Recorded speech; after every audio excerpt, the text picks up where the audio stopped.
This task force was assembled at the behest of Dean Reuben Patterson, Dean of the College of Arts and Sciences, to put together a strategic plan that will carry the college through 2020 to 2025. And what it's supposed to do is to give us sort of a guidebook towards remaking the College of Arts and Sciences as we are undergoing a transition through divestiture of the fine arts and just bringing on board a lot of different faculty members with various backgrounds. So the task force was assembled and given a charge that I'll give right now. 1, to develop and prioritize strategies to modernize academic programs within COAS. 2, to foster innovative interdisciplinary research for the time period covering academic years 2020 to 2025. 3, to solidify experiential learning throughout the college.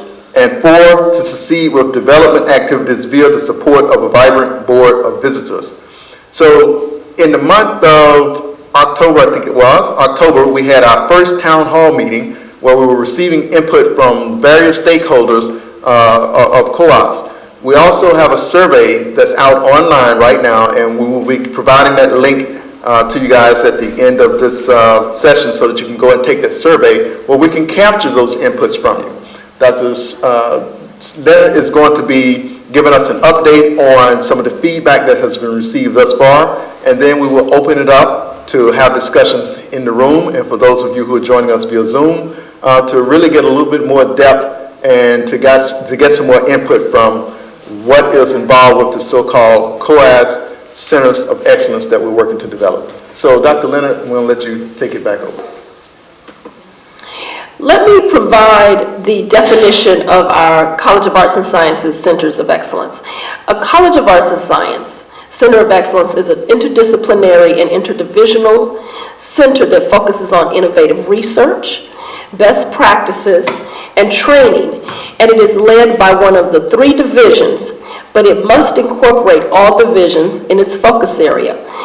This is something that we talked about in the last town hall meeting, and it also provided us with an opportunity to get the participants of the last town hall meeting's thoughts around what a center of excellence should look like, what some of the big ideas for centers of excellence, and how we could engage all of the divisions, all of the divisions in a center of excellence. And so this is the definition. We received excellent feedback. There were certain criteria. It had to have funding. It had to be able to be vetted. It had to have be a innovative research idea. And so we had a lot of feedback on that, and we'll talk about that in the next, during this town hall. Now, let me present the emerging themes from the survey. What we asked in the College of Arts and Sciences stakeholder survey, what were some of the challenges that you thought would be something that the College of Arts and Sciences would need to look at in the 21st century? And these are the themes that emerged through our qualitative content analysis: social justice, finances, environmental issues and health research, globalization, internationalization, science and technology, education, culture, and diversity and inclusion.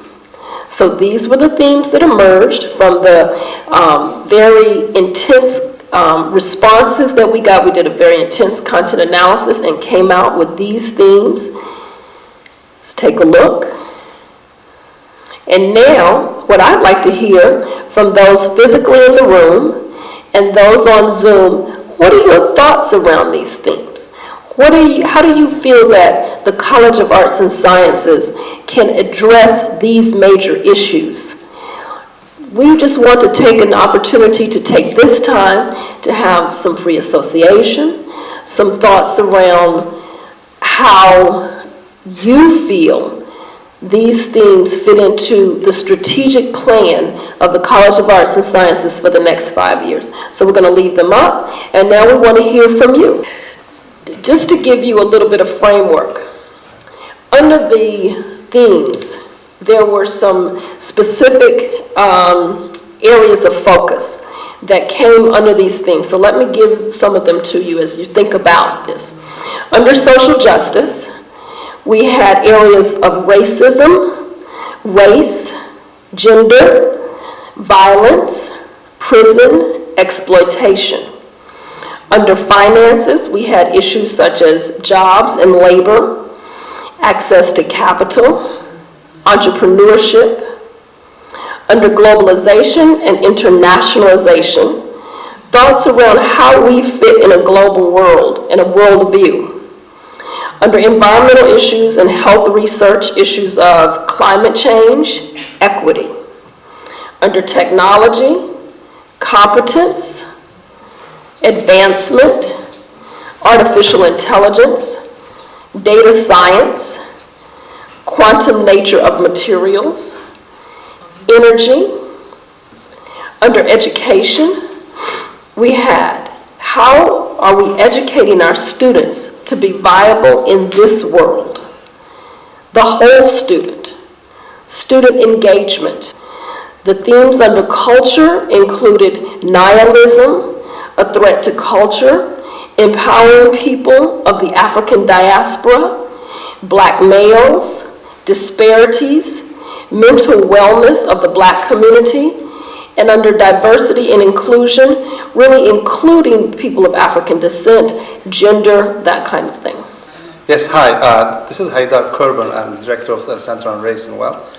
So it's, I mean, I like all these ideas and themes, but it seems like there are some things that we are doing around the campus, and we have been done, for a long time, that those should also, fit in it, and because we established, we have done it, and we are doing it.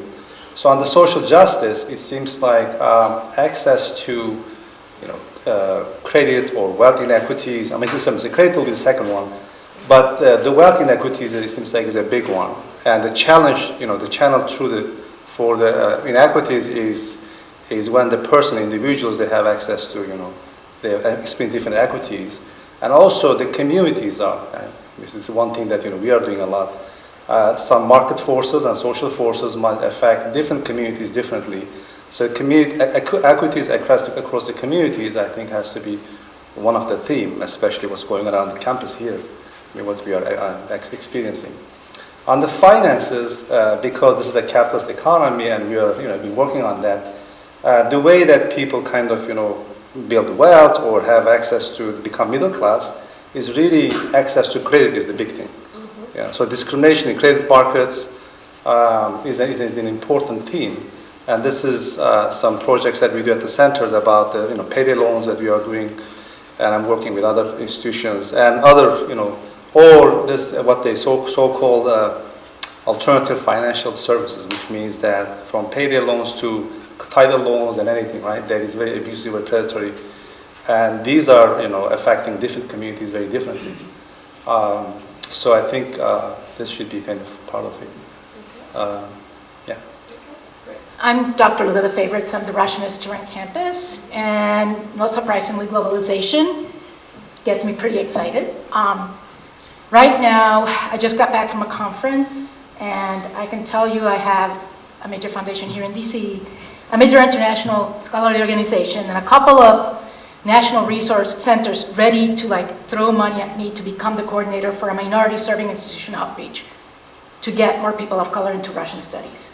Mm-hmm. So to address the financing option, we are strategically positioned to not do this, not just for Russian, but I'm looking at what languages do we offer. Well, we're the leading HBCU, or a lot of times the only HBCU that offer Japanese, Russian, Chinese, Korean.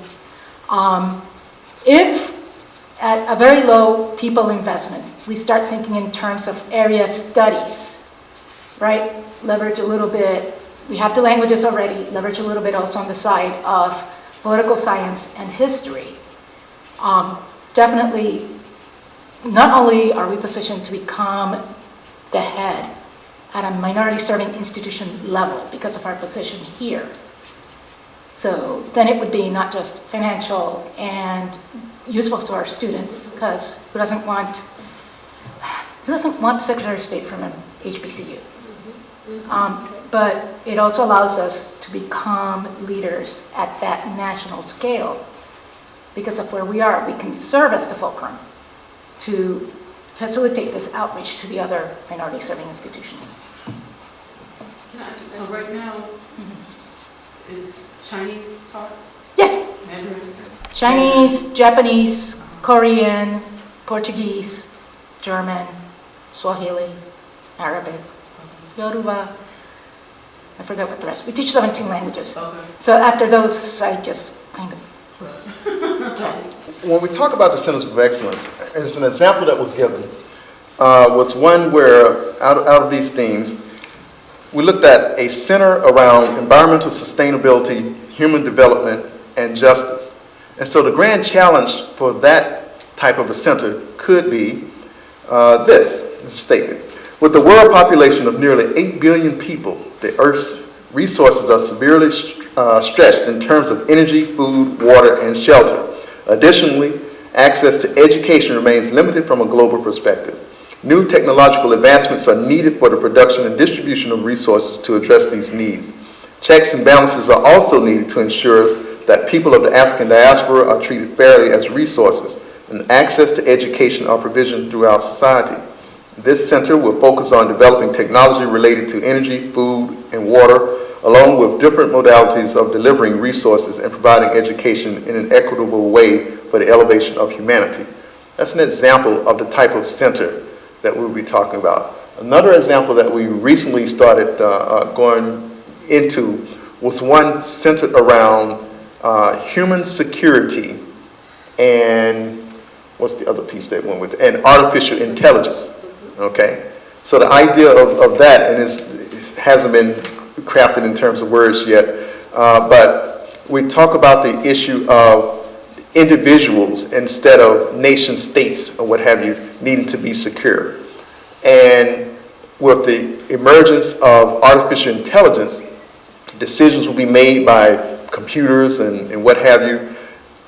Some rules, ethics, and all of these need to be built into that type of technology to ensure that people of color are not being left behind or mistreated or left out, okay? So this brings into play a lot of different areas here, interdivisional. We talk about natural sciences, of course, the natural sciences.